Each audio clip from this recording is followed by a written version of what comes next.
आळंदीत संजीवनी समाधी सोहळा जो आहे तो सुरू आहे। त्यासाठी पिंपरी चिंचवड पोलीस जे आहेत आता सज्ज झालेले पाहायला मिळत आहेत। आपल्यासोबत याच संदर्भात बोलण्यासाठी पोलीस निरीक्षक नरके सर आहेत। सर काय सांगाल, कशा प्रकारे पोलीस बंदोबस्त जो आहे तो वारकऱ्यांच्या सुरक्षेसाठी लावण्यात आलेला आहे?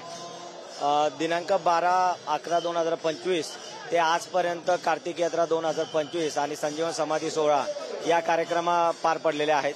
यामध्ये मुख्यतः पिंपरी चिंचवड आयुक्तालयाच्या मार्फतीने 5 एसीपी दर्जाचे अधिकारी, 30 पीआय दर्जाचे अधिकारी आणि 150 पेक्षा अधिक पीएसआय एपीआय दर्जाचे अधिकारी, तसेच जवळपास 900 अंमलदार, त्यानंतर 950 होमगार्ड, SRPF, RCP, NDRF हे सर्व पथक वारकऱ्यांच्या सुरक्षेसाठी तैनात करण्यात आलेले आहे। तसेच सुरक्षेच्या दृष्टिकोनातून BDDS पथकामार्फत तसेच घातपात विरोधी पथकामार्फत दररोज सर्व भागाची चेकिंग केली जाते।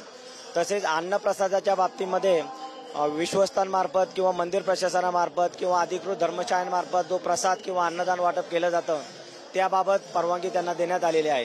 पण अनधिकृतपणे ज्या वेगवेगळ्या ठिकाणी काही प्रसाद तयार केले जातात आणि ते वेगवेगळ्या ठिकाणी वाटप केले जातात, सुरक्षेच्या दृष्टिकोनातून त्यांच्यावर नियंत्रण आणण्यासाठी त्यासाठी आम्ही त्यांच्यावर थोडे बंधन आणलेले आहे आणि त्यासाठी फूड अँड ड्रगचे पथकं नेमण्यात आलेले आहे। ज्या ठिकाणी अशा पद्धतीचे अन्नदान केलं जातं त्या ठिकाणी सॅम्पल घेऊन त्याची तपासणी केली जात आहे।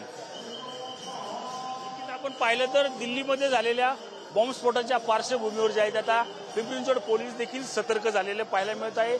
घातपात विरोधी पथक असेल, BDDSचे पथक असेल, ही सर्व पथकं जी आहेत आता आळंदीमध्ये तैनात करण्यात आले आहेत। त्यामुळे पाहिलं तर 1000 पेक्षा अधिकचं पोलीस दल जे आहे, बल जे आहे ते या ठिकाणी आता आळंदीमध्ये वारकऱ्यांच्या सुरक्षेसाठी तैनात करण्यात आलेलं आहे।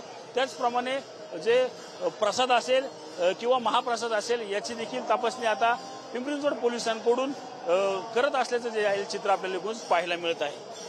रणजित जाधव, TV9 मराठी, आळंदी, पुणे।